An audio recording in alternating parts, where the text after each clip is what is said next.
Olá pessoal, tudo bem? Eu sou Lázaro e hoje eu trago mais um artigo comentado para vocês. No artigo de hoje eu vou falar sobre o efeito do ritmo circadiano em processos metabólicos e na regulação do metabolismo energético. Foi um artigo publicado nos Anais de Nutrição e Metabolismo por um grupo de pesquisa turco. Nessa revisão foi discutido o papel do ritmo circadiano nos processos metabólicos e os efeitos bidirecionais do ritmo circadiano no balanço energético. Foram considerados estudos publicados de 2000 a 2018.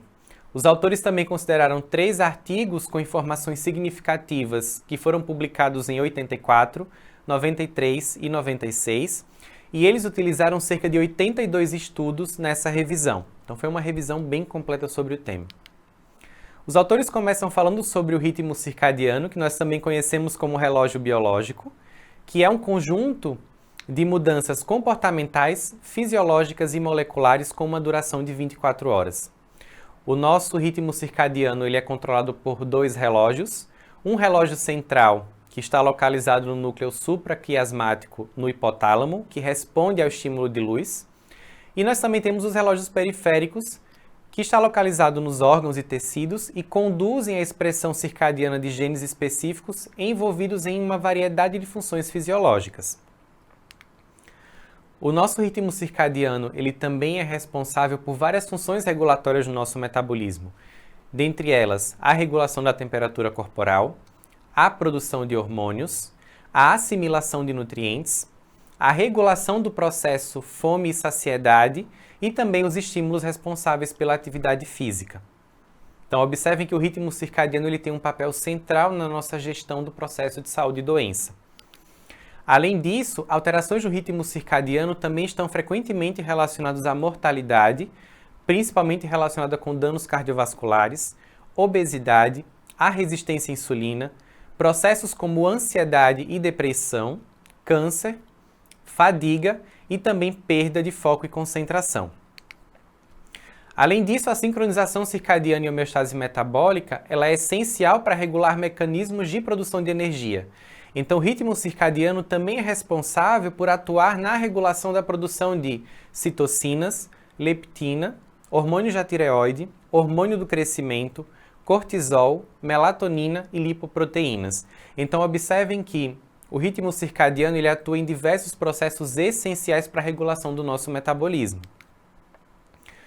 O nosso núcleo supraquiasmático ele tem uma interligação com a transcrição também de diversos genes. Então, existem diversos genes relacionados com o ritmo circadiano. Dentre eles, nós podemos citar o CLOCK, o PR1, 2 e 3 e o CRY1 e 2, que têm uma atuação direta na regulação desse ritmo circadiano. Além disso, o ritmo circadiano ele controla a homeostase energética da seguinte forma: através da regulação de receptores de hormônios, como, por exemplo, através da modulação do PPR-gama, do PPR-alfa e PPR-delta, e também de alguns outros genes, como o HNF4-alfa e o TRF-alfa.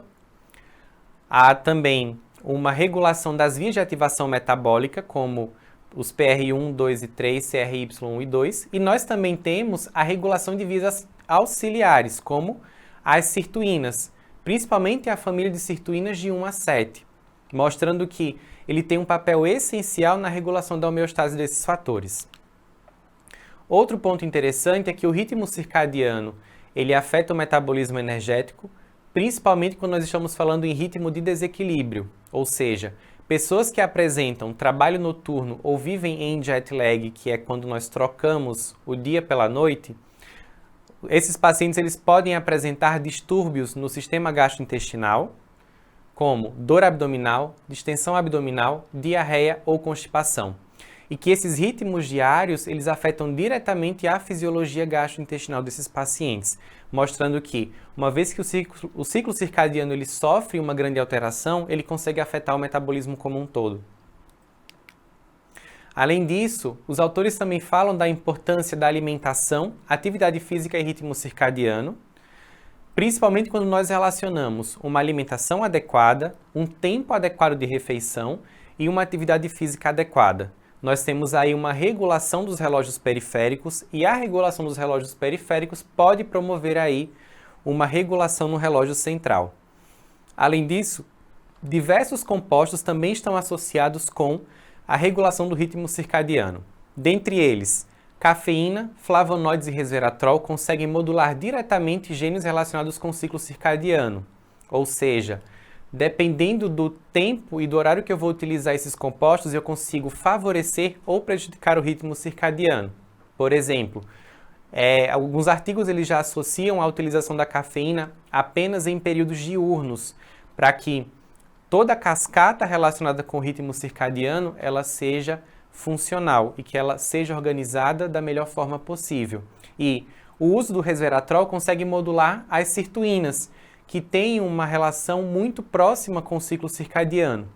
E aí, qual seria a relação interessante das sirtuínas e do resveratrol? Nós temos aí um favorecimento dos processos que envolvem a metilação de diversos genes.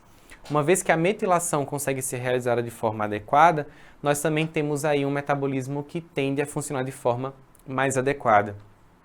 Os autores eles também falam de alguns conceitos que vêm crescendo na literatura, como o da crononutrição e do cronoexercício, demonstrando que não é interessante pensar só no que o paciente come durante o dia, mas que horas ele consome e quais alimentos e compostos ele vai consumir em determinados momentos do dia, demonstrando que uma alimentação mais diurna ela está relacionada com uma melhor regulação do ciclo circadiano, assim como uma atividade física diurna também favorece uma melhora do ritmo circadiano, principalmente para aqueles pacientes que tendem a fazer exercícios tarde da noite. O mais indicado seria aí um exercício de baixa intensidade para que não afete diretamente esse ritmo circadiano. Obrigado, até o próximo artigo.